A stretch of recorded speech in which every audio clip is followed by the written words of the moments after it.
My professional colleagues, this is Dr.Sepuri Krishna Mohan, Endocrinologist at my own center, Sepuri Diabetes and Endocrine Center, Kurnool. So today we are going to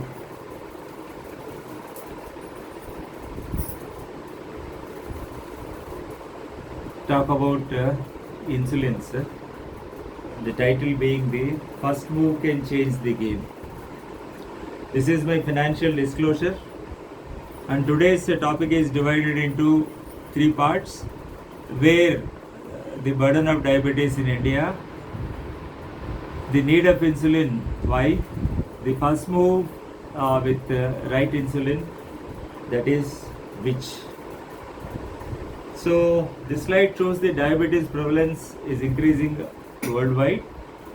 So the data shows that 2021 all over the world, the people suffering from diabetes, especially type 2 diabetes, it is around 537 million. And the projected rates for 2045 is around 783 millions all over the world. And type 2 diabetes is the most common type, as you all know, accounting for around 90 to 95% of the cases of all diabetes all over the world. The burden of diabetes in India is somewhere around, the people with diabetes is around some 101 million. These are the census taken in 2023. And the people with pre-diabetes is more than that, that is 136 million. And the burden of uncontrolled diabetes in India, people with type 2 diabetes had A1C of less than 7%. According to Diabcare India 2011 study, it is 19.7% were to the target. According to the TITE study, it is 23.4%. And IDCI 2020, it is around 22%. People maintaining an A1C of around or less than 7%. So now coming to the second agenda, that is why. So insulinization in India, the current trends that shows like only 6 million Indian patients with type 2 diabetes are being managed with insulin. That is a very, very poor number actually.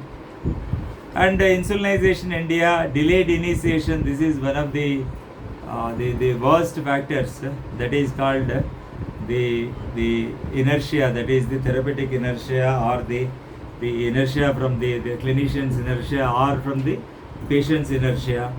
That is, if you see this, 5 in 10 people with uncontrolled type 2 diabetes delay the insulin therapy. And the RSSDI clinical practice recommendations 2022, they say that avoid using insulin as a threat, alleviate a patient's anxiety about the insulins. Insulin therapy should be considered in all patients failing to achieve glycemic targets on 3 oral agents. This is according to RSSDI. And according to the American Diabetes Association, the A1C is around or more than 9%. It is an indication that the patient should be started on insulin. The early intensive therapy for reduction of risk of complications, according to the UKPDS prospective observational study in 23 hospital-based clinics in England, Scotland and the Northern Ireland, the 4,585 patients, 3,642 included in the analysis of the relative risk. The every 1% reduction in the A1C results in the reduction in the heart attacks by 14%, strokes by 12%, the microvascular disease by 37%, the lower limb amputation or the fatal peripheral vascular disease by 43%, and deaths due to diabetes by 21%. So these are the benefits of reducing A1C by just 1%.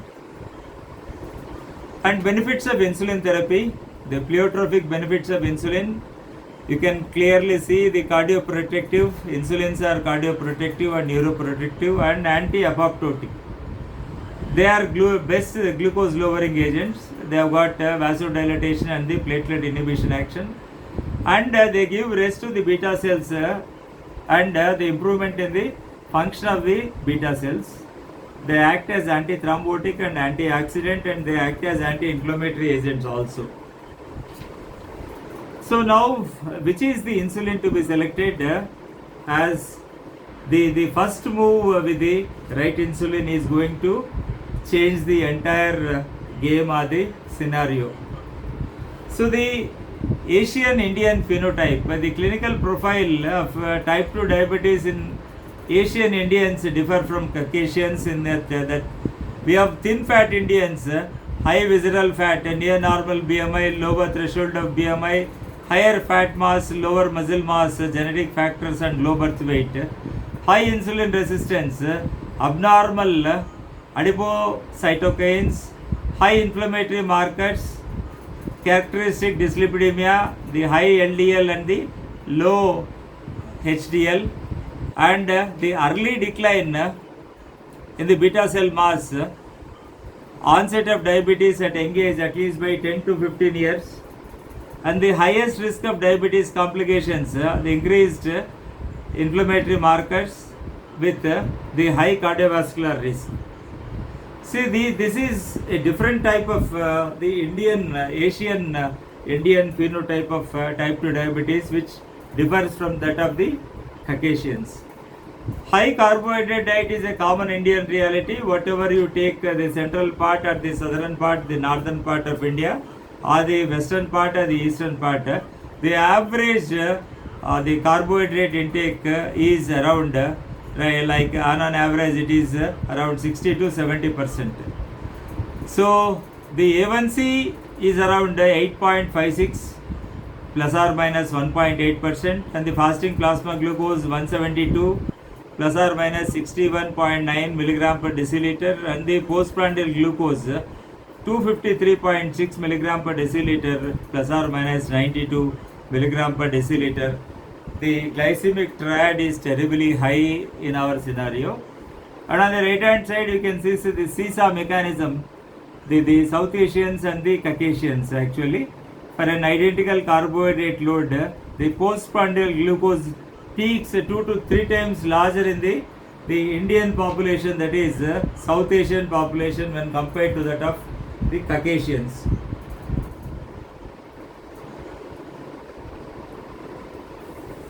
Need for different insulin requirements, especially higher mealtime insulin doses.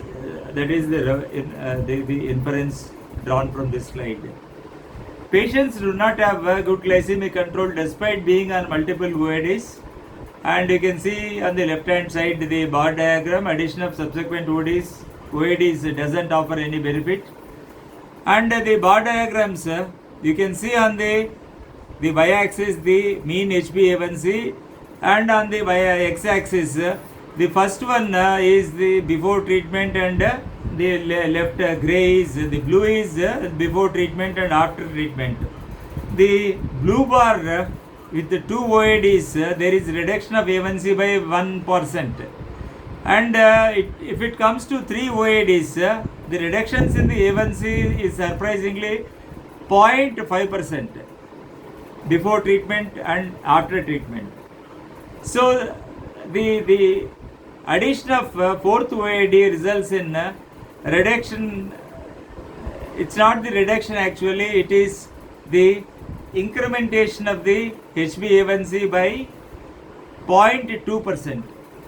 This all happens because of the beta cell exhaustion and the pancreatic bankruptcy. And surprisingly, the patient is added on insulin, the treatment has resulted in the reduction of A1C by 1.3%. So use of multiple OAD is driven by convenience and acceptance by patients and limited consultation time, and the successive OADs provide lessening effect actually, and the substantial benefit from the initiating insulin. So evidence from Indian studies, the high postprandial glucose, the fasting plasma glucose, and the HbA1c. So same the glucose levels on the y-axis, and you can see the different studies. The same the gray is the fasting plasma glucose, and the blue bar is postprandial glucose. The study is IDCI, which shows the 170 milligram per deciliter of fasting and 251 milligram of deciliter of the postprandial, and the A1C is 8.5%, and the diab care 148 and 205 with an A1C of 8.9 respectively, and the A1C achieve it is 194 and 289 the A1C is 9.2 respectively, and the present study with 194 fasting plasma glucose and 285 the post prandial glucose, and the A1C is 9.2%, and the improve the last one that shows 192 milligram per deciliter of FPG and 279 of PPG with an A1C of 9.3% of the A1C. The uncontrolled glycemia in India demands timely treatment optimization with the total control. The ground realities in India, according to the impact survey, 73% of the healthcare professionals preferred premix insulin in patients with high carbohydrate intake, because this is very economical, and second thing is the convenience of BID dosage, and the shortcomings of the basal insulin. It is really short of what we need for Indian people with diabetes, that is the basal insulin that inhibits the hepatic glucose production, thereby it reduces the fasting plasma glucose, and it cannot control the postprandial glucose, which is of very much importance. And what about the postprandial glucose? And what is the recommendation actually? So there are the types of insulin. What we see is the premix, the basal bolus, and the co-formulation, and the first move can change the game. The co-formulation, the only co-formulation available in the entire world is the insulin degludec and aspart, a combination of iodec asp, and you can see the iodec asp versus the premix regime. The RSSDA clinical practice recommendations 2022, they say iodec asp is recommended as choice for insulin initiation because it is got less hypoglycemia, it has got the flexibility of the administration with any major meal, and with a low dose you can start, and the weight gain is also very less when compared to the premix insulins. And this slide shows the iodec asp versus the basal plus regime. The RSSDI, the clinical practice recommendations 2022, they say on the left hand side it is basal plus regime, and on the right hand side it is iodec asp actually. Basal plus is a complex regime, like needs 2 insulins and 2 pens, and different titration regime for individual component. This is actually not basal plus, this is basal bolus. And on the right hand side you can see the co-formulation, that is this is the real basal plus insulin. You can see the iodec asp with the similar reductions in A1C with a lesser hypoglycemia, and they require a lesser dose, and it is very simple to administer. And I'm sorry, this is the same slide which is been repeated. And the considerations in the first move, to summarize, it has got the low hypoglycemia, the mealtime flexibility, ease of use, the convenience of device, the better quality of life, and it's cost effective, and on top of all it is very efficacious. And thank you so much for your patient listening. Now I hand over the session to my second speaker, Dr. Sepuri Devi.